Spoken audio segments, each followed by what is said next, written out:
One never plans to ride at night while traveling or adventure riding, but all of a sudden we find ourselves in a situation where there's a few hours left until we reach camp and darkness is quickly approaching.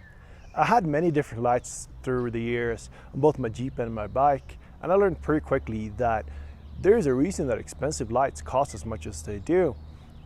So I'm going to go through the Baja Squadron Pros in this episode, and this is a new series I'm making about the modifications to my bike. It's something to do during quarantine, and please consider subscribing so I can bring you more content in the future.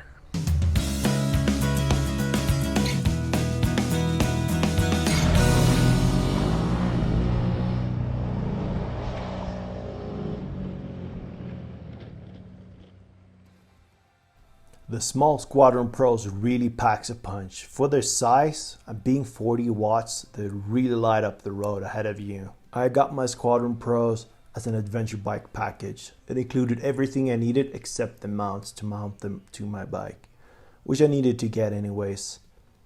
It was really useful to have these lights while driving on the dark roads. It was really impressive how much light these guys put out. I always try to avoid riding at night, but you know how it is. You always end up at night anyways.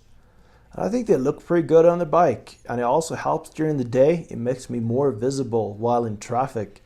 Sometimes in going in and out of traffic, it really helps to make me more visible for the cars in front of me.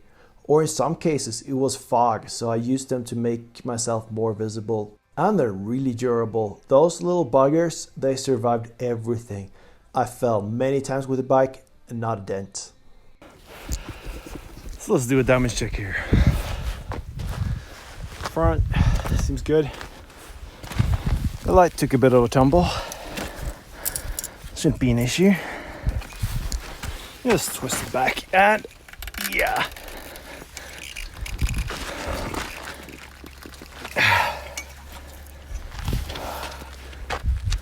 Now let's talk about the cons. One of the big cons is absolutely that they consume 40 watts of power each. That makes it a total of 80. 80 watts for a little alternator on a motorcycle, that's a lot of power, especially going slowly at low RPMs. That meant that a few times when I was driving on roads where I couldn't keep a good speed, I need to drive with them off. Another con is how you install them. If you want to do a nice install, you basically have to take the entire bike apart, or at least the tank and the airbox. But after all, I'm pretty happy with the install. It looks really good in the end, but it was quite a pain in the ass to install it.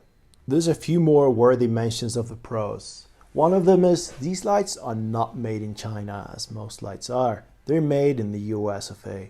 Not that I'm American and it doesn't mean much to me, but I do prefer American made over Chinese made. What you see on a lot of cheaper lights is that they are very blue. The Baja Designs are way closer to daylight. They are pretty warm in their light color compared to many other LED lights. I never had to use the warranty on these, but I heard that Baja Designs has a really good warranty. And they're also user serviceable. If something breaks, you can fix it yourself. Just contact them and they can send you the part, which is great if you want to travel around the world.